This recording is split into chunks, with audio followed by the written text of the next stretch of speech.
ఆదికాండము 16వ అధ్యాయము మొదటి నుండి 13 వచనాలు మనం మార్చి చదువుకుందాం. అబ్రాము భార్య అయిన శారయి అతనికి పిల్లలు కనలేదు. ఆమెకు హాగరు అను ఐగుప్తురాలైన దాసి ఉండెను. కాగా శారయి, ఇదిగో నేను పిల్లలు కనకుండా యెహోవా చేసి ఉన్నాడు, నీవు దయచేసి నా దాసితో పొమ్ము, ఒకవేళ ఆమె వలన నాకు సంతానము కలగవచ్చునని అబ్రాముతో చెప్పెను. అబ్రాము శారయి మాట వినెను. కాబట్టి అబ్రాము కనాను దేశములో 10 ఏళ్ళు కాపురమున్న తర్వాత అబ్రాము భార్య అయిన శారయి తన దాసి అయిన హాగరును ఐగుప్తురాలను తీసుకొని తన పెనిమిటి అయిన అబ్రామునకు భార్యగా ఉండునట్లు అతనికిచ్చెను. అతడు హాగరుతో పోయినప్పుడు అది గర్భవతి ఆయను. అది తాను గర్భవతిని తెలుసుకున్నప్పుడు దాని యజమానురాలు దాని దృష్టికి నీచమైనదాయను. అప్పుడు శారయి, నా ఉసురు నీకు తగులును, నేనే నా దాసిని నీ కౌగుటికి ఇచ్చిన తర్వాత తాను గర్భవతి అయితేనని తెలుసుకున్నప్పుడు నేను దాని దృష్టికి నీచమైన దానినైతిని, నాకును నీకును యెహోవా న్యాయము తీర్చునుగాక అని అబ్రాముతో అనెను. అందుకు అబ్రాము,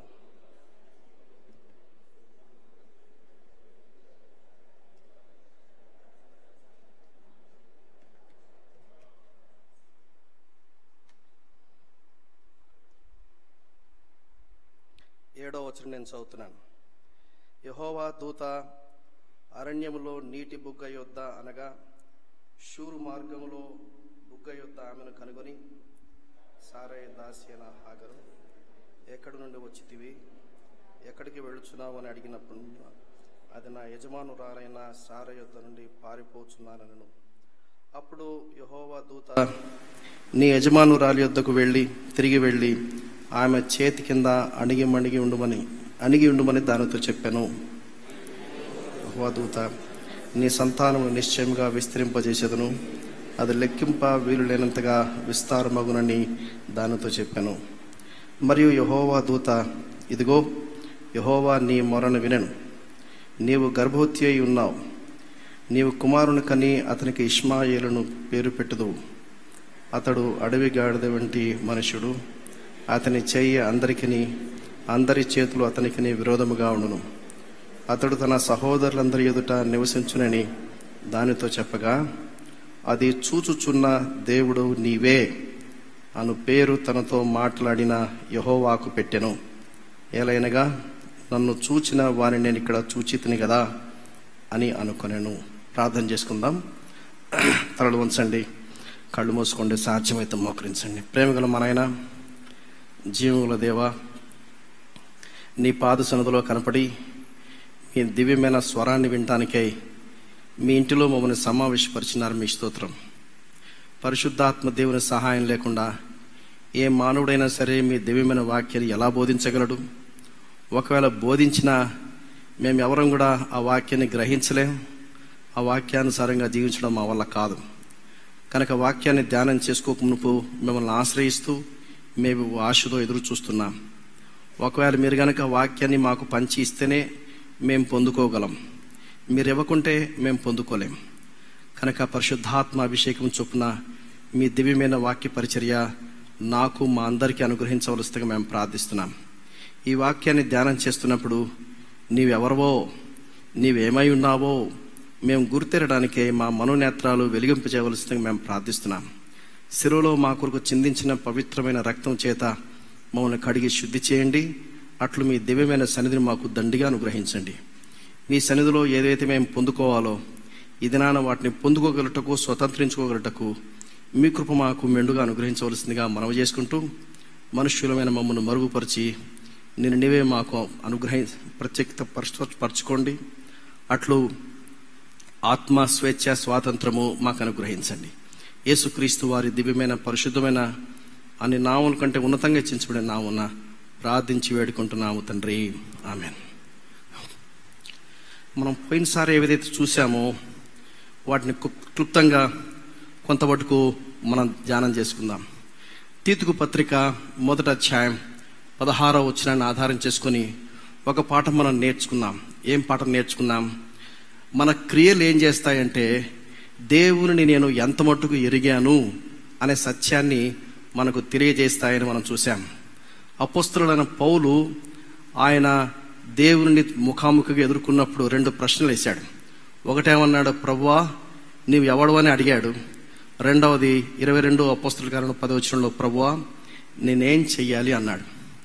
దేవుడు ఎవరు అనే ప్రశ్న చాలా ప్రాముఖ్యమైనది. దేవుడు ఎవరు అని మనం ఎరుగుతామో దానిని బట్టి మనం ఏం చేయాలో మనకి అర్థమవుతుంది. A false idea or understanding about God is idolatry అని ఒక దైవ సేవకుడు చెప్పాడు. దేవుని గురించిన అవగాహన ఏదైనా ఒక పొరపాటు జరిగిందనుకోండి, అదే విగ్రహారాధన అని దైవజనుడు అన్నాడు. If you have a distorted picture of God then your life will also be distorted. దేవుని గురించినటువంటి అవగాహన, ఎరుక ఏదైనా లోపం ఉన్నట్లయితే అది మన జీవితాలు కూడా ఆ లోపము కనపడుతుందని మనకు అర్థం అవ్వాలి. నోయింగ్ గాడ్ అనేది అదొక ఇంజిస్ లాంటిది. దేవుణ్ణి మనం ఏమైతే ఎరుగుతామో మన జీవిత విధానము దానిపైన ఆధారపడుతుందని పోయినసారి మనం చాలా చూసాం. How we understand God determines our entire life. దేవుని గురించినటువంటి పిక్చర్ ఏం చేస్తుందంటే it determines my way of thinking. నేను చూసేది, నేను మాట్లాడేది, నేను క్రియలు కానివ్వండి, అది స్పందన కానివ్వండి, యాటిట్యూడ్ కానివ్వండి, ప్రతి ఒక్కటి దేనిపైన ఆధారపడుతుందంటే దేవుడు ఎవరు అనే ఎరుక పైన ఆధారపడుతుంది. పోయినసారి నేను మీకు చెప్తూ వచ్చిన ఎగ్జాంపుల్ ప్రారంభంలో చెప్పాను కానీ పూర్తిగా చెప్పలేదు. ఒక దైవజనుడు ఇదే అంశాన్ని గురించి ధ్యానం చేస్తూ అన్నట, దేవుడు ఎలా ఉంటే బాగుంటుందని మీరు అనుకుంటున్నారు, ఓ పేపర్ మీద రాయండి అని చెప్పేసి అందరికీ చిన్న హోంవర్క్ ఇచ్చాడు. అందరూ చాలా ఆసక్తిగా దేవుడు ఇలా ఉంటే బాగుంటుంది అని ఎవరికి వాళ్ళు రాశారు. రాసిన తర్వాత సర్వసాధారణంగా ఏమనుకుంటారు మీరు, ఓహో ఈయన ఏమైనా దాన్ని కరెక్షన్ చేసి ఇస్తాడేమో, ఒక క్లియర్ పిక్చర్ ఇస్తాడేమో అని అనుకున్నారు. కానీ అవన్నీ కలెక్ట్ చేసిన తర్వాత చింపి అవతల పడేశారు. అదే పని నేను చేస్తే మీకు కోపం వచ్చుద్దా రాదండి? మిమ్మల్ని రాయమని చెప్పిన తర్వాత మీరు చాలా ఆసక్తి, మీరు రాసిన తర్వాత తీసుకొని చింపి అవతల పడేస్తే మీకు కోపం రాదు? వచ్చుద్ది. కానీ ఆయన ఏమన్నా అంటే దేవుడు ఇలా ఉండాలని నేను కాదు శాసించేది, దేవుడు ఎలా ఉండాలని నేను కాదు శాసించేది, ఆయన సృష్టికర్తనే దేవుడు. ఆయన ఏమై ఉన్నాడని ఎలా తను తాను నాకు ప్రత్యక్షపరుచుకున్నాడో అలా నేను ఆయన ఎరగాలి. కానీ నా ఫ్యాషన్ని బట్టి, నా ఇష్టాలను బట్టి దేవుడు ఇలా ఉండాలని నేను కోరుకోకూడదు. ఈ దినాల్లో దేవుని గురించినటువంటి అవగాహన గురించి ధ్యానం చేస్తూ ఉన్నప్పుడు మనకు నచ్చినవి కొన్ని మాత్రమే జాగ్రత్తగా పిక్ అండ్ చూస్ చేస్తాం. వేరే స్పెషలైజ్డ్ కదా, కట్ అండ్ పేస్ట్లు, కాపీ పేస్ట్లు మనం చాలా ఎక్స్పర్టైజ్. మనకు నచ్చింది మాత్రమే తీసుకుంటాం. కానీ దేవుళ్ళు మనకు నచ్చంది కొన్ని ఉంటాయి. అమాలేకీయులందరూ చంపమన్నాడు, మనకు నచ్చదు. పిల్లలందరినీ సమూహం నాశనం చేయమన్నాడు, ఎందుకబ్బా దేవుడు ఇలా చెప్తున్నాడు, మనకు అర్థం కాదు. అందుకనే దేవుని గురించిన అవగాహన, నీ మైండ్లో ఏ పిక్చర్ వస్తుందో దాని గురించి చాలా ప్రాముఖ్యమైనది. మన లైఫ్లో అన్నిటికంటే ఎక్కువగా నేర్చుకోవాల్సిన పాఠం ఏంటంటే దేవుని గురించిన ఎరుక చాలా ప్రాముఖ్యమైనది. అందుకనే మన పఠనం ఏంటంటే థియాలజీ ప్రాపర్ అని అంటారు. పోయినసారి దాని గురించిన వివరణ చాలా విషయాలు మనం చూసాం. థియాలజీ ప్రాపర్లో అంటే the study of God, knowing God. దేవుని ఎరిగిన తర్వాత వాట్ ఆర్ అవర్ రెస్పాన్సెస్. నా అజెండా, నా కోరిక ఏమిటంటే దేవుని గురించిన ఎరుక మనకు 3 స్పందనలు తీసుకొస్తుందని మనం చూసాం. ఏంటిది? వర్షిప్ గాడ్, దేవుని మనం ఆరాధిస్తాం. వర్షిప్ అంటే ఏంటో కాదు, సరెండర్. వర్షిప్ అంటే 4 మాటలు నోరు తెరిచి పలకటం కాదు. వర్షిప్ అనేది దస్ అ లైఫ్ స్టైల్, జీవన విధానం అనేది మనం మర్చిపోకూడదు. రెండవది, దేవుని గురించిన ఎరుక మనకి ఏం చేస్తుందంటే ట్రాన్స్ఫర్మేషన్ తీసుకొస్తుంది. అదే తీతుకు 1:16లో మనం చూసాం. మన జీవితంలో రూపాంతరం రావాలి. దేవుని గురించిన ఎరుక మన బ్రతుకులను మార్చివేస్తుంది. మూడవది, ఆ దేవుడు ఎవరు ఎరిగిన తర్వాత ఆయనను ఇతరులకు చెప్పకుండా నేను ఉండలేను. ఆ దేవుని ఇతరులకు పరిచయం చేయకుండా ఉండలేను. మన స్టడీ యొక్క రిజల్ట్ అది 2 months కావచ్చు, 3 months కావచ్చు, 4 months కావచ్చు. పరిశుద్ధాత్మ దేవుడు ఎంత మటుకు నడిపిస్తాడో, ఎంత మటుకు స్టడీ చేయడానికి అవకాశం కలుగుతుందో, ఆ స్టడీ అయిన తర్వాత ఇక్కడ ఈ వాక్యాన్ని ధ్యానం చేసే మనమందరంలో కూడా ఈ 3 స్పందనలు గనక కలవకుండా ఉన్నట్లయితే మన బైబిల్ స్టడీ వేస్ట్ అయిపోయినట్లే. కొద్ది గొప్ప డైమెన్షన్లో ఆ దేవుని ఆరాధించడంలో ఎదగాలి. అలాగే ఆ దేవుని యొక్క ఎరుక మన జీవితంలో రూపాంతరం అనేది కలిగించడం జరిగిందాలి. 3వది ఆయనను ఇతరులకు పరిచయం చేయడం జరగాలి. మనం ఏమని చూసాం? God is incomprehensible. ఎందుచేతనంటే గాడ్ ఈజ్ ఇన్ఫైనైట్. ఆయన మితిలేని దేవుడు, ఆయన హద్దులు లేని దేవుడు, ఆయన మానవ గ్రాహ్యానికి మించిన దేవుడు. We cannot fit God in our finite mind. మనం చాలా హద్దులు కలిగినటువంటి, that to our mind is a corrupted mind. పాపమును బట్టి చెడిపోయిన మైండ్లో we cannot grasp who God is అనే సత్యాన్ని మనం మర్చిపోకూడదు. నిర్గమకాండం 33:22 ఏమన్నాడు? ఆయన నీవు నా ముఖమును చూడజాలవు, ఏ నరుడును నన్ను చూచి బ్రతకడనను. యోహాను 1:18 ఎవడును ఎప్పుడైనను దేవుణ్ణి చూడలేదు. 1 తిమోతి 6:16 మనుషులలో ఎవడును ఆయనను చూడలేదు, ఎవడును చూడనేరడు అనేది పోయినసారి మనం చూసాం. అందుకనే ఆయన తను తాను మనకు ప్రత్యక్షపరుచుకునే విధానం పాత నిబంధనలో థియోఫానీస్ ఆర్ క్రిస్టోఫానీస్ అంటారని పోయినసారి మనం నేర్చుకున్నాం. దేవుడు తను తాను మనకు పరిచయం చేసుకునేటప్పుడు మరొక పద్ధతి ఏంటంటే ఆంథ్రోపోమార్ఫిక్ లాంగ్వేజ్, అంటే మనుషుల భాషను ఆయన వాడాడు అనేది పోయినసారి మనం చూసాం. దేవుని గురించి మనం వాడే పదజాలంలో చాలా జాగ్రత్తగా మనం ఒకటి గ్రహించాలి. మూడు పద్ధతులు ఉన్నాయి. ఒకటి ఏంటంటే యూనివోకల్ టర్మ్స్ ఉంటాయి, ఈక్వివోకల్ టర్మ్స్ ఉంటాయి, అలాగే అనలాగస్ టర్మ్స్ ఉంటాయి. యూనివోకల్ టర్మ్ ఏం చేస్తుందంటే జస్ట్ వన్ మీనింగ్ అలోన్. అలాగే ఈక్వివోకల్ టర్మ్ ఏం చేస్తుంది? More than one meaning. For example, యోబు నీతిమంతుడు అని చెప్పారు, మళ్ళీ వెంటనే దేవుడు నీతిమంతుడు అని చెప్పాడు. యోబు నీతిమంతుడు, అలాగే దేవుడు నీతిమంతుడు అని యోబుకి ఏమైతే వాడామో, నీతిమంతుడు దేవునికి ఏదైతే వాడామో, ఆ రెండు ఒకటే మీనింగ్ అవ్వదు. దేవుని నీతిమంతుడు అంటే ద పర్ఫెక్ట్ రైచస్ గాడ్. అదే యోబు దగ్గరికి వచ్చినప్పుడు, లేక ఇంకెవరిని గురించిన మనుషుల గురించి మాట్లాడినప్పుడు ఆ దేవునితో ఈక్వేట్ చేయడానికి కూడా మనకు వీలుండదు. అందుకనే దాన్ని దేవుని గురించి మాట్లాడేటప్పుడు ఈక్వివోకల్ టర్మ్స్ మాట్లాడతాం, లేదా ఎనాలజీస్ మనం మాట్లాడతాం, అంటే లైక్ గాడ్, దేవుని పోల్చేది. అది మనం మర్చిపోకూడదు. ఆ తర్వాత మనం ఏం చూసామంటే 3 విధాలుగా మనం దేవుని గురించి మనం ఎరగొచ్చు. ఏమిటంటే దేవుని యొక్క నామములు, దేవుని యొక్క బిరుదులు. రెండవది దేవుని యొక్క పర్ఫెక్ట్ అట్రిబ్యూట్స్, దేవుని యొక్క సంపూర్ణమైన ఆరోపణలు. మూడవది దేవుని యొక్క పర్సనల్ ఎగ్జిస్టెన్స్, దేవుని యొక్క వ్యక్తిగత ఉనికి. ఈ 3 విధాలుగా దేవుని గురించిన అవగాహన కొద్ది గొప్ప మనం నేర్చుకునే అవకాశాలు ఉన్నాయి. ఇక్కడ మనం ప్రారంభించాం the names and titles of God, దేవుని యొక్క నామములు, దేవుని యొక్క బిరుదులు. ఎప్పుడైతే మనం వీటిని ధ్యానం చేస్తామో ద డిస్క్రిప్షన్ ఆఫ్ గాడ్, దేవుని గురించిన డిస్క్రిప్షన్ మనం అర్థం చేసుకోవడానికి సాధ్యమవుతుంది. నిర్గమకాండం 33వ అధ్యాయంలో దేవుడు మోషేకు తాను కనపరుచుకున్నప్పుడు ఆయన తన నామమును బయలుపరిచాడు. ఆయన ముఖదర్శనం చేసుకోవాలని ఆశపడితే అక్కడ ఏం కనపడింది? వినపడింది, ఏం కనపడలా. అందుకనే మనం కూడా ఆయన నామములు, ఆయన బిరుదులు స్టడీ చేయడానికి మనం ప్రారంభించాం. దేవునికి ఉన్నటువంటి పర్సనల్ నేమ్స్ 3 ఉన్నాయి. ఒకటేమో ఎలోహిం, రెండవది యహ్వే, మూడవది అదోనాయ్. ఎలోహిం గురించి మనం పోయినసారి కొంతమందికి చూసాం. ఎలోహిం అంటే it's a plural noun but singular in meaning. దాని అర్థం ఏంటంటే the strong one, the God of power అని అర్థం. సుప్రీం గాడ్ అనేనా అనొచ్చు, లేకుంటే సావరెన్ గాడ్ అనేనా అనొచ్చు. 2570 సార్లు కనపడిందని చూసాం. ఎలోహిం అనే పేరులో కాంబినేషన్స్ మనకు 4 కనపడతాయి. El Elyon, El Roi, El Shaddai, El Olam. పోయినసారి దాని గురించి మనం చూసాం. అబ్రహాం యొక్క జీవిత చరిత్రలో ఒక కోణంలో కొన్ని విషయాలు మనం చూసాం. ఆదికాండం 14వ అధ్యాయంలో సర్వోన్నతుడైన దేవుడు అని 18వ వచనం, 19వ వచనంలో సర్వోన్నతుడైన దేవుడు, 20వ వచనంలో కూడా సర్వోన్నతుడైన దేవుడు అని రాయబడింది. ఇంగ్లీష్లో the most high God or sovereign God అనే అర్థం మనకు వస్తుంది.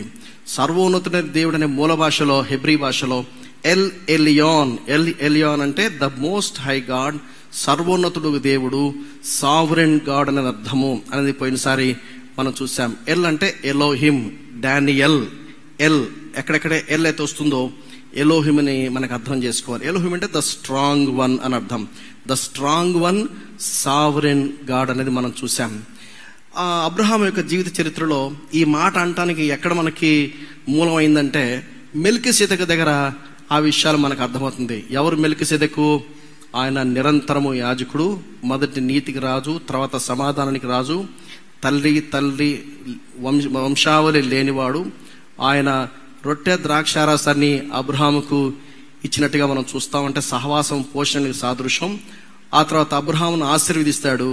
అప్పుడు అబ్రహాము అన్నిట్లో దశమ భాగానికి ఇచ్చేది పోయినసారి మనం చూసాం. ఆ తర్వాత అబ్రహాం ఒక మంచి మాట అంటాడు. ఏమంటాడు ఆయన నేనే అబ్రహామును ధనవంతుడిగా చేసినని నువ్వు చెప్పకుండానట్లు ఆకాశమునకును భూమికిని సృష్టికర్తయును సర్వోన్నతుడు దేవుడని యెహోవా ఎదుట నా చెయ్యెత్తి ప్రమాణం చేసి ఉన్నాను అని అంటాడు. 5 రాజుల దగ్గర నుండి కుల సొమ్ము తీసుకుని వచ్చిన తర్వాత 318 మందిని నాకు ఇచ్చేసి ఇదంతా నువ్వు తీసుకో అంటాడు. అప్పుడు అబ్రహాము సెలవిచ్చినటువంటి మాట ఎందుకన్నాడంటే సర్వోన్నతుడవు దేవుడు ఎవరో ఆయనకు తెలుసు. ఎల్ ఎల్యోన్ గాడ్ ఎవరో అబ్రహాముకు తెలుసు. అందుకని అబ్రహాము తన చేయని ఎప్పుడు కూడా ఇలా కింద పెట్టేవాడు కాదు.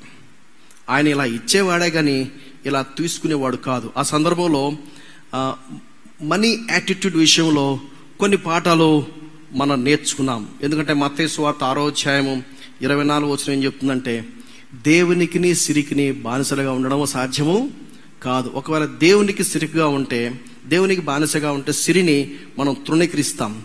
సిరికి బానిసగా ఉంటే దేవుని తృణీకరిస్తాం. బెస్ట్ ఎగ్జాంపుల్ ఎవరంటే యవనస్తుడు ఉన్నాడు, రిచ్ యంగ్ రూలర్ అని మత్తయి, మార్కు, లూకా 3 అధ్యాయాలు రాయబడిన మాటను జాగ్రత్తగా పరిశీలిస్తే మనకు అర్థమవుతుంది. ఆయన దేవుని దగ్గరకు వచ్చాడు, పరిగెత్తుకుంటూ వచ్చాడు, మోకరించాడు, రైట్ క్వశ్చన్ వేశాడు, విత్ ద రైట్ పర్సన్ అడిగాడు. కానీ యేసుప్రభు ఒకటే మాట అన్నాడు, నువ్వు పలానా ఆజ్ఞ నెరవేర్చాలంటే చిన్నప్పటి నుంచి మేము చేసామన్నాడు. అయితే నీకు ఒకటి కుదువుగా ఉంది, నీకున్నదంతా అమ్మేసి బీదలకిచ్చి నువ్వు నన్ను వెంబడించమని అన్నాడు. అప్పుడు బైబిల్లో విచారకరమైన మాట ఏమని రాయబడిందంటే ఒక ఆయనేమో ముఖం చిన్నబుచ్చుకున్నాడు అని రాయబడింది. ముఖం చిన్నబుచ్చుకున్నాడు. ఇంకొక ఆయన వ్యసన పడుతూ దుఃఖపడుతూ, ఎందుకు నీదేగా ఆ ప్రాపర్టీ అంతా, ఆస్తి అంతా నీదే, నువ్వు ప్రశాంతంగా వెళ్ళరాదు, ఎందుకు వెళ్ళలేకపోయావు? He became slave to the sin. ధనవంతుడు, ఆయన డబ్బు నేను కలిగి ఉండటం పొరపాటు కాదు, డబ్బు నన్ను కలిగి ఉండకూడదు. I should not be slave to the riches. ఐశ్వర్యం ఉండటం తప్పేం కాదు. బైబిల్లో చాలా మంది ఐశ్వర్యవంతులు ఉన్నారు. తమకు కలిగిన ఐశ్వర్యంతో యేసు ప్రభువును సేవించిరి అనే మాట దేవుని వాక్యం మనం చూసాం. కనుక పోయినసారి మనం ఈ పాఠం మనం నేర్చుకున్నాం. ఎల్ ఎల్యోన్ అనే సంగతి మనం నేర్చుకున్నాం. ఎవరైతే మన దేవుడు, మనం సేవిస్తున్న దేవుడు, God of the Bible El Elyon, సర్వోన్నతుడైన దేవుడు, ఆయన సావరెన్ గాడ్, సార్వభౌముడైన దేవుడు అనేది ఎరుగుతారో వాళ్ళు ఏం చేస్తారంటే అబ్రహాము లాగా వాళ్ళు సిరికి బానిసలుగా ఉండరు, రిచెస్కి బానిసలుగా ఉండరు. అంత మాత్రం కాకుండా అబ్రహాము విజయాలు సాధించడానికి కారణం ఎవరు? తన దగ్గర ఉన్న 318 మంది కాదు, the God of the Bible, సర్వోన్నతుడైన దేవుడు, God who fights our battles, God who gives us victory.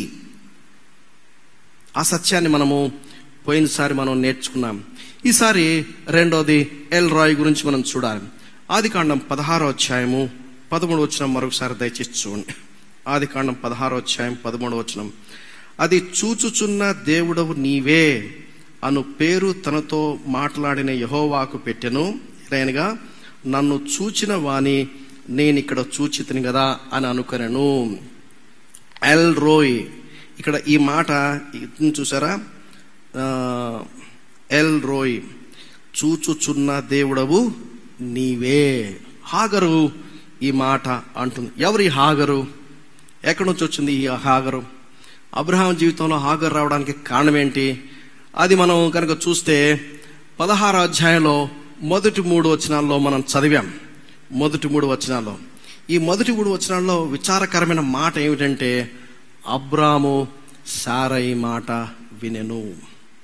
ఏమండి భర్తలారా, భార్యల మాట వినకూడదా? తప్ప? భార్య ఏదైనా సజెషన్ చేస్తే వినడం తప్ప? కానీ ఎందుకని బైబిల్లో ఈ మాట రాయబడింది? కొన్ని కాస్ట్లీ మిస్టేక్స్ ఉన్నాయి.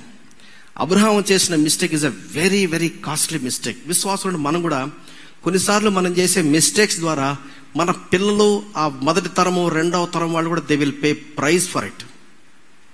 అబ్రాము సారై మాట వినను. అబ్రాము సారై మాట వినను.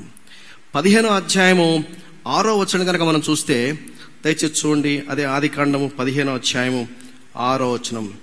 అతడు యెహోవాను నమ్మెను, అది అతనికి నీతిగా ఎంచెను. అన్నాడు అబ్రహాం, నువ్వు ఎంత ఆశీర్వదిస్తే నాకేం ఉపయోగం?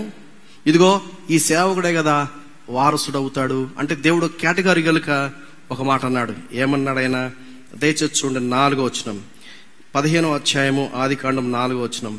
యెహోవా వాక్యము అతని యొద్దకు వచ్చి, ఇతడు నీకు వారసుడు కాడు, నీ గర్భవాసంలో పుట్టబోచున్నవాడు నీకు వారసుడని చెప్పాను. అది అబ్రహాము నమ్మాడు, అది అతనికి నీతిగా ఎంచబడింది. శారాయి సజెషన్ చేసింది, ఆ దేవుడు నాకు పిల్లలు కనకుండా చేశాడు, ఇదిగో హాగర్ ఉంది కదా ఈమె నువ్వు చేసుకో అన్నాడు. ఆ దినాల్లో అది యాక్సెప్టెడ్. ఆ దినాల్లో వాళ్ళున్న కల్చర్లో it is not a wrong thing, అది పెద్ద పొరపాటం కాదు, అది it is well accepted tradition. అందుకని శారాయి ఏమనింది, ఎందుకైనా మంచిదిలే, లెట్ us హెల్ప్ గాడ్ అనుకుందో ఏమో. మరి శారాయి సజెషన్ చేస్తే అబ్రహాం ఎందుకు యాక్సెప్ట్ చేయాలి? అబ్రహాం ఏం చేసి ఉండాల్సిందే? నో, దేవుడు నాతో మాట్లాడినాడు, దేవుడు నాకు నిబంధన చేశాడు. 12వ అధ్యాయంలో దేవుడు ఆయనకి వాగ్దానం చేస్తాడు. 15వ అధ్యాయంలో కేటగారికల్ కవెనెంట్, అన్కండిషనల్ కవెనెంట్ అనేది మనం చూస్తాం. దాన్ని 17వ అధ్యాయంలో దాన్ని రీకన్ఫర్మ్ చేస్తాడు. ఎందుకని అబ్రహాము తన భార్య అయిన శారాయిని కన్విన్స్ చేయలేకపోయాడు? ఇదనాల మన కుటుంబాల్లో ఉన్న అవస్థ అదే. అయ్యగారికి ఒక ట్రూత్ దేవుడు బయలుపరిచాడు, ఓ సత్యాన్ని బయలుపరిచాడు. మరి ఇంట్లో భార్య భర్తలు మాట్లాడుకుంటున్నప్పుడు ఒకవేళ ఏదన్నా దేవుని యొక్క సత్యానికి వ్యతిరేకమైన ఒక సలహా భార్య ఇచ్చింది అనుకోండి, అప్పుడు ఏం చేయాలి? భర్త ఎందుకైనా తలకాయ నొప్పులే, చెప్పింది చెప్పినట్టు చేస్తే ఇంట్లో గొడవలు లేకుండా ప్రశాంతంగా ఉంటుంది అనుకున్నాడేమో. ఇదనాల చాలా మంది అంతే చేస్తారు, తెలుసు ఇది తప్పని. ఓ సజెషన్ భార్య ఇస్తున్నప్పుడు అది భార్య అవ్వచ్చు, భర్త అవ్వచ్చు, కొన్నిసార్లు ఇటు కూడా తిరుగుద్ది. దేవుని వాక్యానికి, దేవుని సత్యానికి, దేవుని పరిశుద్ధతకు, దేవుని నీతికి ఇది వ్యతిరేకమని అర్థమైన తర్వాత why Abraham did not take stand for it? Even now we are paying for it. Pakistan లేకుండా ఉండు కదా, కజకిస్తాన్ లేకుండా ఉండు కదా. మరి మనం ఎంతో మిలిటెంట్స్ వచ్చారు. ఎక్కడి నుంచి వచ్చారు వీళ్ళంతా? మన సోదరులే వీళ్ళందరూ, ఎవరో కాదు. అబ్రాము శారయి మాట వినేను. 12వ అధ్యాయంలో దేవుడానికి వాగ్దానం చేశాడు. అందులో 5 ఉన్నాయి. ఒకటేమో God said I will give you seed, రెండవది ల్యాండ్, మూడవది నేషన్, మూడవది డివైన్ బ్లెస్సింగ్స్, 5వది ఐ విల్ ప్రొటెక్ట్ అన్నాడు. దేవుడు ఇస్తాడు, వాగ్దానం చేశాడు కదా. దాన్ని 15వ అధ్యాయంలో దాన్ని కవెనెంట్ గా మార్చేశాడు. కవెనెంట్ అంటే మీకు అందులో చూడండి, it is something very solid, అది క్యాన్సిల్ చేయడానికి వీలు అవ్వదు. ఆ కవెనెంట్ 15వ అధ్యాయంలో మనం చూస్తాము, మధ్యకు కోసినప్పుడు అక్కడ బ్లడ్ షెడ్ ఉంటుందన్నమాట. ఎవరైతే కవెనెంట్ బ్రేక్ చేస్తారో అటువంటి అనుభవం గుండా వెళ్ళాలి. అదే నూతన నిబంధనలో యేసు ప్రభు సెలవులో చేసినటువంటి కవెనెంట్ అది. ఎందుకని అబ్రహాము స్టాండ్ తీసుకోలేకపోయాడు? 15వ అధ్యాయంలో దేవుడిచ్చినటువంటి ఆ యొక్క వాగ్దానాలు, నిబంధనలు మరలా సెకండ్ టైం, ఆ తర్వాత థర్డ్ టైం కూడా కన్ఫర్మ్ చేస్తాడు. ఆదికాండం 3వ అధ్యాయము 17వ వచనంలో కూడా ఒక విచారకమైన మాట మనం చూస్తాం. ఏంటిది? చదువుతా అందరు గట్టిగా. నీవు నీ భార్య మాట విని తినవద్దని నేను నీకు ఆజ్ఞాపించిన వృక్ష ఫలములు తింటివి. దేవుడు నేరుగా ఆదాముతో ప్రశ్న వేసుకుంటే ఏం చెప్పాడు? తిన్నానంటే సరిపోయింది కదా. ఏమయ్యా తిన్నావా అన్నాడు, అంతే కదా. చూడండి ఆదికాండం 3వ అధ్యాయం, వెరీ సింపుల్ క్వశ్చన్. దేవుడు ఆదాముతో వేసినటువంటి ప్రశ్న, ఆదికాండము 3వ అధ్యాయము 11వ వచనం.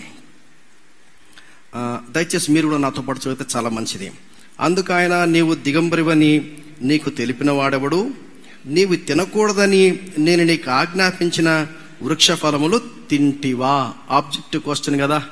ఆన్సర్ ఏముండాలి? తిని లేకుంటే తినలేదు, రెండిట్లో ఏదో కూడా చెప్పాలి. ఈయనేం చేశాడు? నీవు ఫింగర్ అట్టు పెట్టాడు, నీవు ఇచ్చిన ఈ స్త్రీయే. 2 చేతులు ఎంగేజ్ అయిపోయినాయి. ఫస్ట్ ఎవరిని బ్లేమ్ చేశాడు? నీవు ఇచ్చావు, నేను అడిగానా? రెండోది ఏమన్నాడు? ఈమె అన్నాడు. దాన్నే మంచి చెడ్డలు తెలివంటే. అందుకని వద్దన్నాడు. తినవాకాయ అన్నాడు. తింటే మంచి చెడ్డలు తెలివంటే ఏం తెలుసు? అది you decide what is right, what is wrong. You decide what is true, what is false. యాక్చువల్గా ఎవరు డిసైడ్ చేయాలి?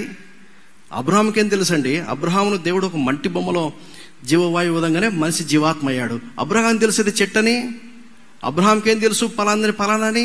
He knew nothing. దీన్ని ఫిలాసఫీలో లా ఆఫ్ ఐడెంటిటీ అంటారు. ఎవరు చెప్పింటారు?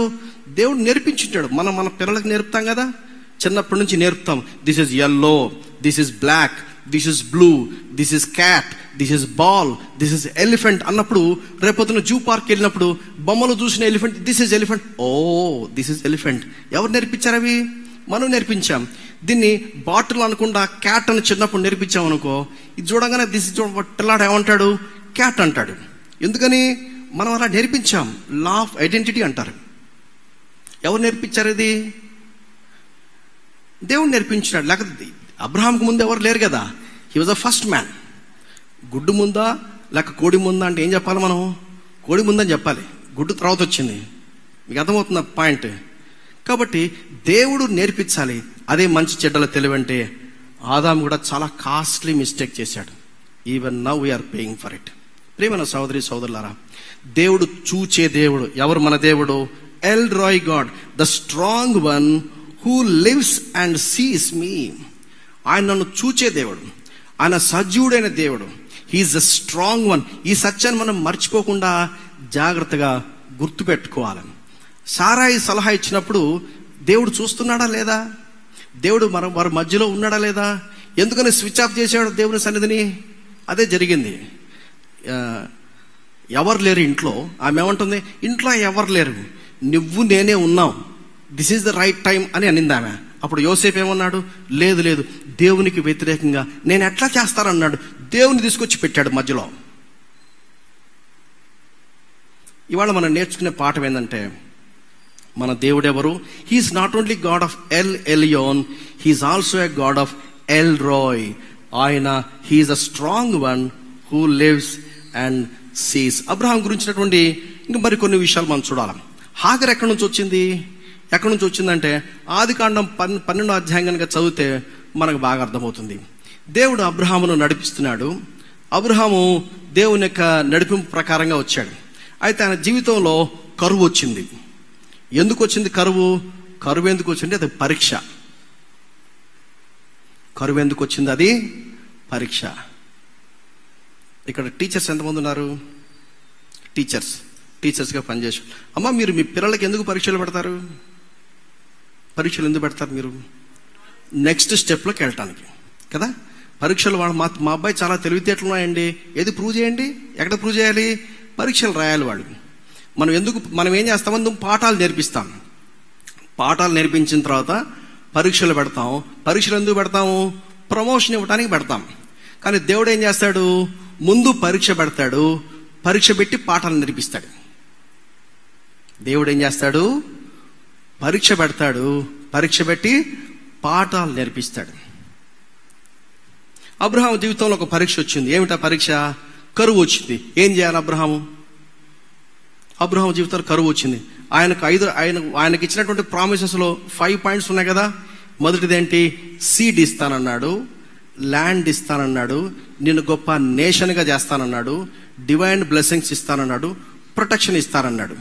మరి ఈ వాగ్దానాలు చేసిన దేవుడు ఆయన ఊరిలో నుంచి ఆయన హారానికి వచ్చాడు, హారా నుండి షెకెంకి వచ్చాడు, షెకెం నుండి బేతేలుకు వచ్చాడు. ఇప్పటిదాకా పోషించింది ఎవరు? నిన్ను? దేవుడే కదా. మన దేవుడు ఏమైపోయాడు? కరువు వచ్చినప్పుడు ఇంకొంచెం ఆగలేవా? ఏం చస్తావా? దేవుడు ఇప్పటి వరకు నడిపించిన దేవుడు నడిపించలేడా? ఏమైపోయాడా దేవుడు? ఎల్ రాయ్ గాడ్ కాదా ఆయన? ఆయన నిన్ను చూచే దేవుడు కదా? ఆయన ఏమైనా కళ్ళు మూసుకున్నాడా? దేవుడు నిన్ను వదిలేశాడా?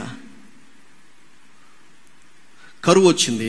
కరువు రాగానే మనకు ఆ స్టోరీ అంతా చదివితే చాలా బాగుంటుంది, కానీ మనకు సమయం సరిపోదు. చూడండి అక్కడక్కడ కొన్ని మాటలు చూడండి. ఆదికాండము 12వ అధ్యాయం. ఆదికాండం 12వ అధ్యాయం 10వ వచనం. అప్పుడు ఆ దేశంలో కరువు వచ్చెను, ఆ దేశంలో కరువు భారముగా ఉన్నందున అబ్రాము ఐగుప్తు దేశంలో నివసించుటకు అక్కడికి వెళ్ళను. నేను అనుకుంటా దాదాపు ఒక 400 మైల్స్. అంత దూరం ప్రయాణం చేసి వెళ్ళాలా? దేవుడు నేను కానానికి తీసుకొని వస్తానన్నాడు. అక్కడి నుంచి ఐగుప్తుకి ఎందుకు వెళ్ళావు నువ్వు? కరువు వచ్చింది.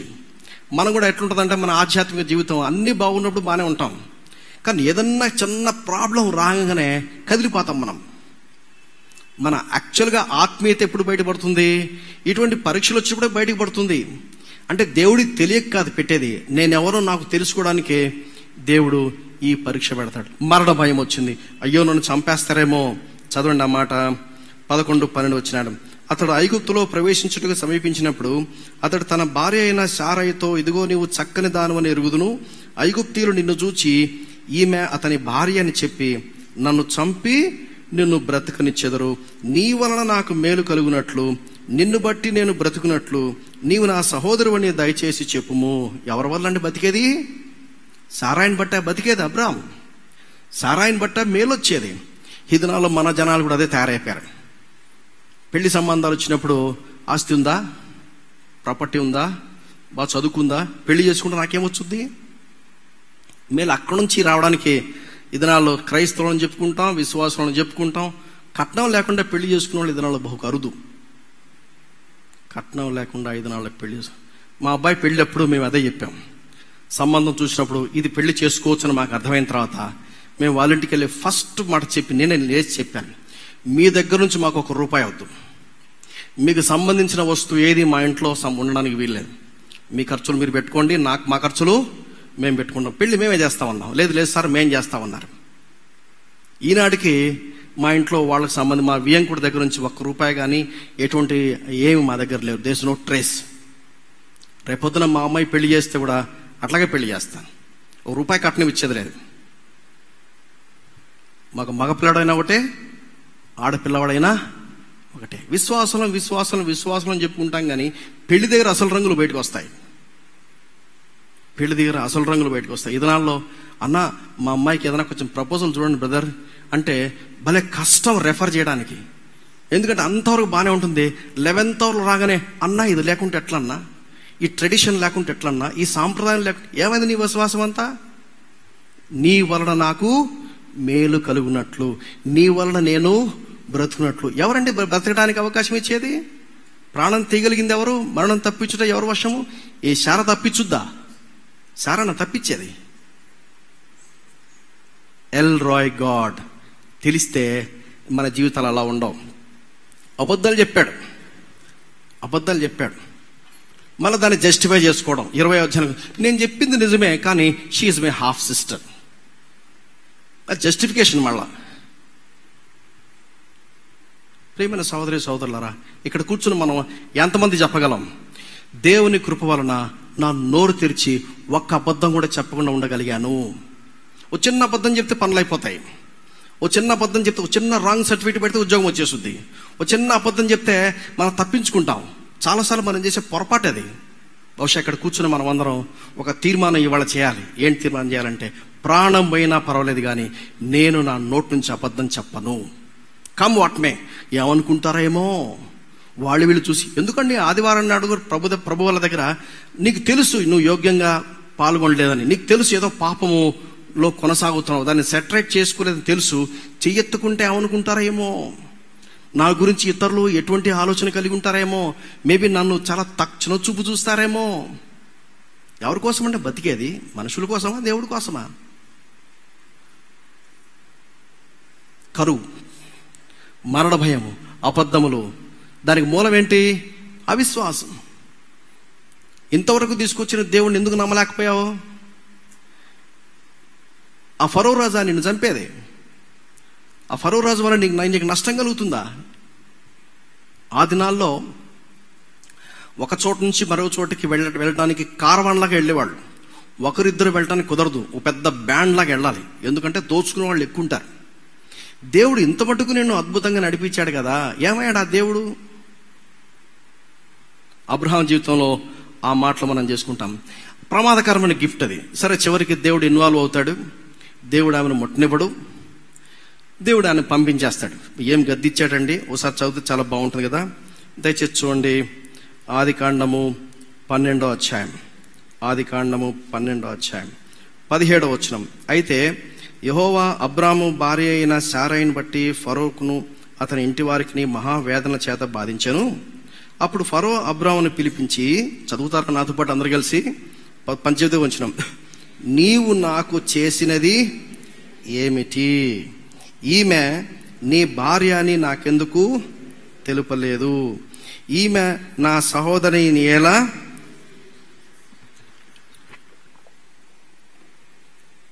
చదవండి. ఈమె నా భార్య అని నాకెందుకు తెలుపలేదు? ఈమె నా సహోదరిని ఎలా చెప్పితివి? నేను ఆమెను నా భార్యగా చేసుకుందనేమో. అయితేనేమి, ఇదిగో నీ భార్య, ఈమెను తీసుకుని పొమ్మని చెప్పెను. ఇంకేం చేశాడు? 16వ వచనం. అతడు ఆమెను బట్టి అబ్రామునకు మేలు చేశాను. ఏమిటా మేలు? అందువలన అతనికి గొర్రెలు, గొడ్లు, మగగాడిదలు, దాసులు, పనికెత్తలు, ఆడుగాడిదలు ఒంటెలో ఇవ్వబడెను. రిజెక్ట్ చేయొచ్చుగా? 14వ అధ్యాయంలో పాఠం నేర్చుకున్నాడు. ఒక నూలు పోగు నాకు వద్దన్నాడు, చెప్పులు వారు నాకు వద్దన్నాడు. ఇక్కడ ఎందుకు రిజెక్ట్ చేయలేదు? ఇక్కడ ఇంకా పాఠం నేర్చుకోలేదు. ప్రియమైన సహోదరి సహోదరులారా, గిఫ్ట్లు చాలా డేంజర్. ఇప్పుడు ఈనాడు 16వ అధ్యాయంలో ఈ దౌర్భాగ్యకరమైన పాపం చేయడానికి అవకాశం ఏంటంటే, గిఫ్ట్ యాక్సెప్ట్ చేశాడు. గిఫ్ట్లు భలే ఉంటాయి కదండి, చక్కగా మంచి పేపర్లో ర్యాప్ చేస్తారు. లోపల ఏముంది మనకు అర్థం కాదు. అది చూడగానే జీయింగ్ బ్యాంక్ కళ్ళని చెదిరిపోతాయి. అబ్బో ఇది లేకుంటే అట్లా అని అనుకుంటాం మనం. చాలా ప్రమాదకరమైన గిఫ్ట్ ఆమె Hagar. He was a bad example before lot. లోతు ముందు he lost his testimony. He was also a bad example to his son Isaac. ఎందుకంటే కాపీకాన్, ఈయన ఏమైతే చేశాడో ఆయన కూడా అదే చేశాడు. మనం చేసే మిస్టేక్స్ మరలా మన పిల్లలు చేయడానికి వీల్లేదు. ఆ తీర్మానం మనం చేయడం చాలా ప్రాముఖ్యమైనది. మనం నేర్చుకున్న పాఠాలను బట్టి మనం ఫ్యామిలీ ప్రేయర్స్లో కానీ మన పిల్లలతో పర్సనల్గా మాట్లాడుతున్నప్పుడు ఇవి చెప్పాలి. అయ్యా నానా, నేను ఈ మిస్టేక్ చేశాను, అందుకే చేతులు కాల్చుకున్నాను, నేను పలానా నష్టపోయాను, please don't repeat the same mistake. మన పాఠాలు ఏవైతే మనం నేర్చుకున్నామో మన పిల్లలు ఆ మిస్టేక్స్ చేయకుండా మనం జాగ్రత్త పడడం చాలా ప్రాముఖ్యమైనది. అందుకని యెషయా గ్రంథము 30వ అధ్యాయము మొదటి 3 వచనాల్లో ప్రాముఖ్యమైన మాటలు అక్కడ పెట్టాను. నా నోటి మాట విచారణ చేయక ఫరో బలము చేత తమను తాము బలపరుచుకున్నటకు ఐగుప్తు నీడను శరణజొచ్చుటకు ఐగుప్తులకు ప్రయాణము చేయుదురు.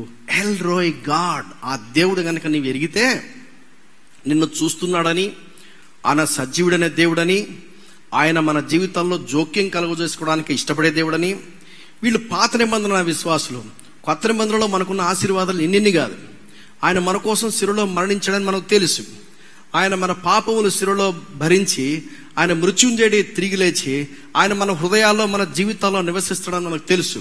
ఆయన మనకు రక్షకుడు మాత్రమే కాకుండా ఆయన మనకు సహాయకుడుగా, ఆయన మనకు స్నేహితుడుగా మనతో పాటు ప్రయాణం చేసే దేవుడు. ఆయన అడగకుండా, ఆయనపై ఆధారపడకుండా, ఆయన యందు విశ్వాసం ఉంచకుండా ఎందుకని ఐగుప్తుకి వెళ్ళాలి? ప్రియమైన సహోదరి సహోదరులారా, మనం ఐగుప్తులో ఉంటే ఉండొచ్చు, లేక మనం బబులోన్లో ఉంటే ఉండొచ్చు. షడ్రక్ మెషక్ అబేద్నెగోలు లేక దానియేలు వాళ్ళు చేసుకున్న తీర్మానము, they took a stand for God. వాళ్ళు కూడా వ్యతిరేకమైన పరిస్థితి కూడా వెళ్ళారు వాళ్ళు.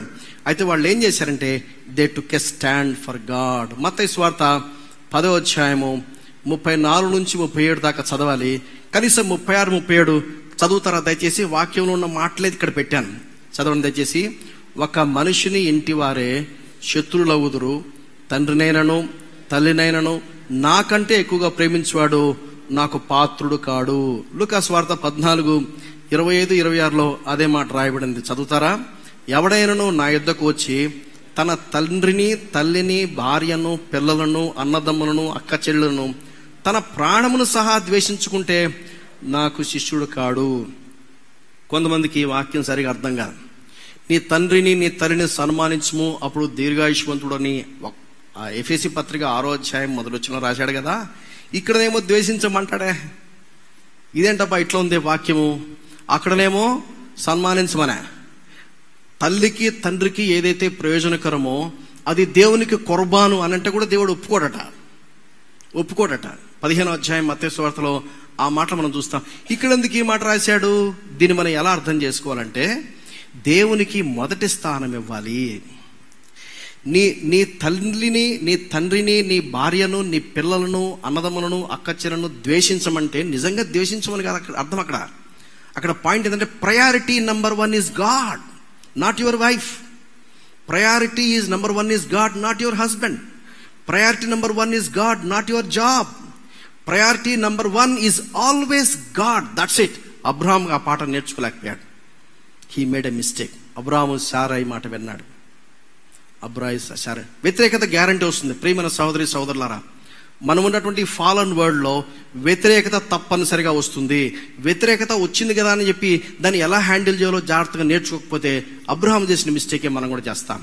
అబ్రహాం చేసిన మిస్టేకే. ఇప్పుడు for example there are different combinations ఉంటాయి. ఏమిటి కాంబినేషను? భార్య అవిశ్వాసి, భర్త విశ్వాసి. దాని గురించి మనం మాట్లాడుకునే అవసరం లేదు, ఎందుకంటే అది మన సబ్జెక్టులకు రాదు. అది ఫస్ట్ కాంబినేషన్. సెకండ్ కాంబినేషన్ అంటే భార్య విశ్వాసి, భర్త విశ్వాసి. That's a good combination. ఇటువంటి బ్యాచ్ కొంచెం ఎక్కువ ఉంటారు. ఎప్పుడు అంటే పెళ్లి కాకమునుపు రక్షణ పొందితే ఖచ్చితంగా రక్షణ పొందిన విశ్వాసనే చేసుకోవాలి. ఆ తర్వాత వాళ్లే మారతారులేండి. ఆ తర్వాత మనం వాళ్ళని కౌన్సిల్ చేయొచ్చులేండి.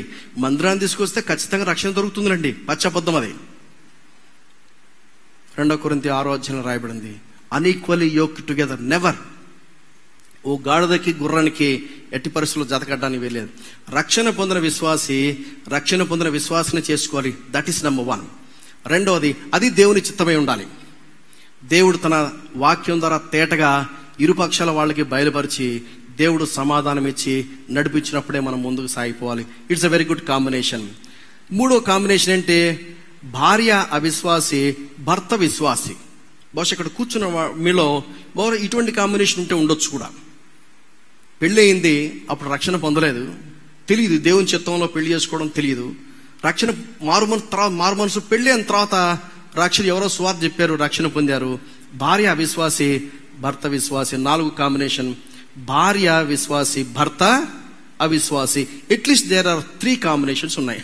ఇప్పుడు పాయింట్ ఏంటంటే మన విశ్వాసానికి ఆధారం ఏంటి? What is the basis for our faith? దేవుని వాక్యం. మనకు ప్రమాణం ఏంటంటే దేవుని వాక్యమే. అందుకనే భార్యాభర్తల మధ్యలో ఏదైనా గొడవ వచ్చిందనుకోండి, ఎందుకు గొడవ వచ్చిందంటే నేను చెప్పేది రైట్, నువ్వు చెప్పేది రాంగ్. అప్పుడే కదా గొడవ వచ్చేది. Yes are no?